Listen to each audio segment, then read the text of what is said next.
அப்படியானால் எப்பெல்லாம் தேவனை தரிசித்தார்களோ மனிதர்கள், எங்க தரிசித்தார்கள், எப்படி தரிசித்தார்கள்? ஆதியாகமத்திலே ஆதாமும் ஏவாளும் ஆண்டவராகிய தேவனை அனுதினமும் தரிசித்தார்கள். எப்படி தரிசித்தார்கள்? பார்த்தாங்களாம்.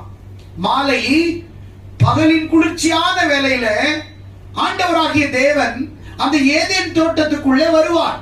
அங்கே யார் இருக்கிறாங்கன்னா, தேவன் படைத்த மனிதனாகிய ஆதாமும் அவருடைய மனைவியாகிய ஏவாளும் அந்த தோட்டத்தில் இருக்கிறாங்க. அப்போ தேவன் அனுதினமும் தினந்தோறும் மாலை நேரத்திலே அவங்களோட என்ன செய்வாராம்?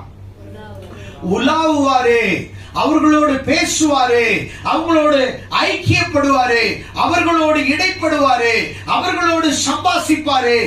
ஏன் ஆண்டவர் மாலையிலே ஆதாமோடு தினந்தோறும் பேச வேண்டும்? ஏன் அந்த ஆதாமு